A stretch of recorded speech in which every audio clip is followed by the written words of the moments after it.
Hello everyone and welcome to another I Pick My Butt video. Today bringing you more Hardhead Squad, and this video is going to be all about farming. Now my base itself, I just maxed out Command Center 10, took it to 11, so all the buffs and everything are for what you could get if you maxed out at 10.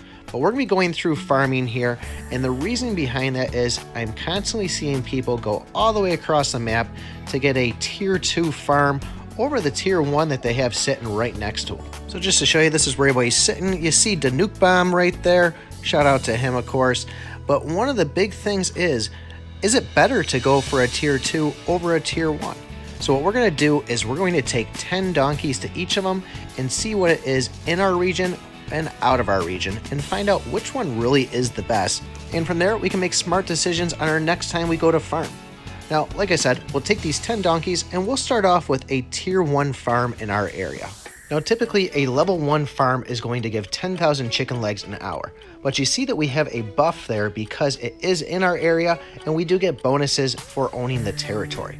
And if you look, we're actually getting about 34 chicken legs every single tick for a level 1. Now, here's one more thing I want you to pay attention to. You see the purple border for our territory. Well, if we zoom out enough, you'll actually see these kind of blue markings, which we don't actually own that area. It looks like we do if you zoom in, but let's go over to one of these and actually show you that we're not going to get that huge buff that we had before. So notice when we farm this area, we now don't have that huge buff. It gets dropped down to 250. And take a look, we're actually only getting about 9 or 10 chicken legs from each one. This is going to be pretty similar to if you went to an enemy's territory and tried to farm in their area. So now we know 34 in our territory and 9 or 10 out of our territory. Let's show you what the level 2 farms look like. Here's one right next to my base, a level 2 farm, and notice how we're getting 68 per tick. It's exactly double the level 1 farm. So far, that's the best, level 2 in your area. Let's take a look at the one outside the base. Now on this one, we're actually only getting about 19 to 20 chicken legs on a level 2.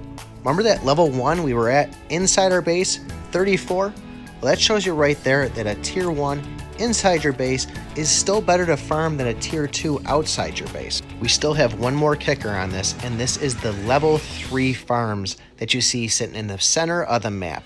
And check this out, we're getting about 38 to 39 by farming this when it's outside our base. If you're lucky enough to rule this, this is something you should be farming on, but 38, 39 to travel all the way across the map in hostile territories, I would still stick with that level 1 right next to you there. Just stuff to keep in mind, that's my personal preference, but if we were to actually own that, well, for me, that'd be somewhere around like 120, 130 that I could be getting every single tick on it. One last thing on this though, another thing you should be doing to maximize your farming is this right here. And real quick, this is still going to apply to fuel depots and supply drops too. Whenever you have the chance, use that energy up and go against the crooks. And always try to test the highest levels you can, because that's going to mean greater rewards. But guys, this is it. It sums it up for you. Level 1 farms in your area still seems to be the best way to go. You can get a little bit more on that level 3 out of the area, but really going for a level 1 in your area is going to be better than going for a level 2 or possibly a level 3 outside your area. If you found this video, don't forget, like, subscribe, and remember, I pick my butt.